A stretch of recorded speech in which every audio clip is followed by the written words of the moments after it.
4 पत्नियों की सच्चाई, कर्मों का अंतिम साथी। एक समय की बात है, एक राजा था जिसकी 4 पत्नियां थी, जो एक से बढ़कर एक सुंदर एवं गुणों से युक्त थी।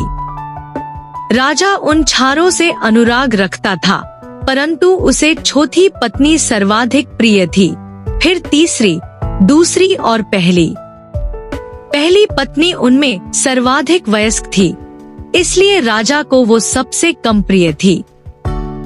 एक दिन राजा वन में आखेट के लिए गया। वहाँ उसे एक अज्ञात कीट ने काट लिया और वह एक दुर्लभ बीमारी से ग्रसित हो गया। वैद्य एवं तांत्रिकों ने अपनी सारी विद्या का प्रयोग किया, परंतु उसकी अवस्था को सुधार नहीं पाए। अंततः उन्होंने यह कहा कि राजा की मृत्यु निकट है और अब वह कुछ ही दिनों के अतिथि है। राजा ने अपनी संपत्ति को रानियों में विभाजित करने का निर्णय किया, क्योंकि उसका कोई उत्तराधिकारी नहीं था। परंतु सामान्य रूप से विभाजन करने की जगह कौन सी रानी उसे कितना प्रेम करती है, इस आधार पर संपत्ति को बांटने का निर्णय किया। उसने एक चतुर योजना बनाई और सभी रानियों को एक एक करके बुलाया। उसने कहा, मेरे जीवन के केवल 3 दिन शेष हैं। मैं तुम्हें एक रहस्य बताता हूँ।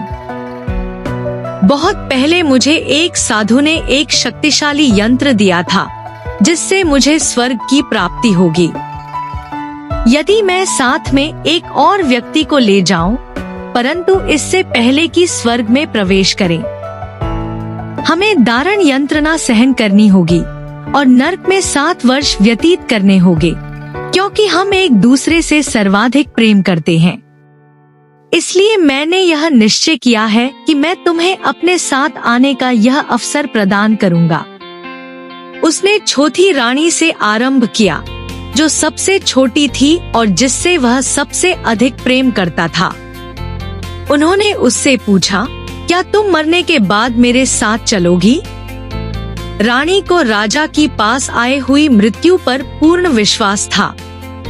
उसने भावना रहित स्वर में कहा, इसमें संदेह नहीं कि मैं आपसे प्रेम करती हूँ, परंतु प्रत्येक व्यक्ति को अपनी मृत्यु का स्वयं ही सामना करना होता है। मैं यही रानी के रूप में रहना पसंद करूंगी। मुझे तो प्रेम एवं सत्कार की आदत है। इतना कहकर चौथी रानी चली गई। राजा को अपनी तीसरी पत्नी भी बहुत प्यारी थी और उस पर उन्हें गर्व था। उन्होंने उसे बुलाया और साथ में मरने का पूछा। तीसरी पत्नी बोली, मैं आपको यह सिद्ध करूंगी कि मैंने आपसे सबसे अधिक प्रेम किया है, पर मैं आपके साथ नहीं चल सकती। मुझे अपनी जिंदगी बहुत प्यारी है। राजा की दूसरी पत्नी हर मुश्किल समय में उनका साथ देती आ रही थी। जब कभी राजा किसी मुसीबत या उलझन में होता, तो वो ही उसका निवारण करती। राजा ने उससे भी साथ चलने के लिए पूछा, जिस पर दूसरी पत्नी ने कहा, माफ कीजिए महाराज, मैं इसमें आपकी कोई मदद नहीं कर सकती। मैं आपका अंतिम संस्कार जरूर करवा सकती हूँ और मैं उस वक्त तक आपके साथ रहूंगी। तभी एक आवाज आती है, मैं आपके साथ चलूंगी और जहाँ भी जाएंगे वहाँ जाऊंगी, भले ही वो मौत के बाद का सफर हो। राजा ने देखा, ये उनकी पहली पत्नी की आवाज थी। राजा अब शांति अनुभव करता है कि कोई तो है जो उसे बिना किसी अपेक्षा के प्रेम करता है, पर उन्होंने उस पर सबसे कम ध्यान दिया था। राजा को बहुत शर्मिंदगी महसूस हुई। उन्होंने कहा, जब तक मैं जीवित था, तुम्हारा ध्यान रखना चाहिए था, तुम्हारी कद्र करनी चाहिए थी। उन्होंने पहली पत्नी से माफी मांगी।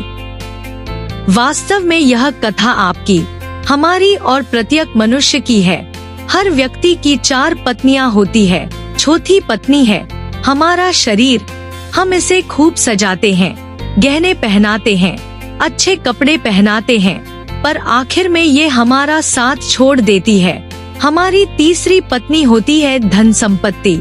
हम जीवन का बहुत सारा समय घर को साजो सामान से भरने में लगा देते हैं। वो भी हमारे साथ नहीं चल सकती। दूसरी पत्नी है हमारा परिवार और दोस्त। वो हमारा हर सुख दुख में साथ देते हैं, लेकिन ज्यादा से ज्यादा वो हमारे आखिरी समय में हमें अलविदा कहने आ सकते हैं, पर साथ में नहीं चल सकते। अब सोचिए, चौथी रानी कौन होगी जो हमेशा हमारे साथ जाएगी, पर जिसको हम कभी महत्व नहीं देते। वो रानी है सद्भावना और निस्वार्थ भाव से किए गए पुण्यकर्म। यही वो पत्नी है जो मरने के बाद भी हमारा साथ नहीं छोड़ती, सदा साथ जुड़ी रहती है। मनुष्य के कर्म ही है जो मृत्यु के बाद भी उसके साथ जाते हैं। हम में से अधिकतर लोग इस कहानी के राजा की तरह जीवन जीते हैं। कहानी में बताए क्रमानुसार ही अपनी पत्नियों से प्रेम करते हैं। हालांकि यह जीवन का आधार भी है और आवश्यक भी है कि साजो सामान के साथ आरामदायक जीवन जिए। परिवार और दोस्तों को प्यार से संजो कर रखें। अपने शरीर का ध्यान रखें, इसे स्वस्थ रखें। पर हमें उस जन्म देने वाले जन्मदाता यानी ईश्वर को कभी नहीं भूलना चाहिए। थोड़ा ही सही लेकिन कुछ समय उस परमात्मा को जरूर दे। न हमारे जीवन का अंतिम सत्य है। नाइस।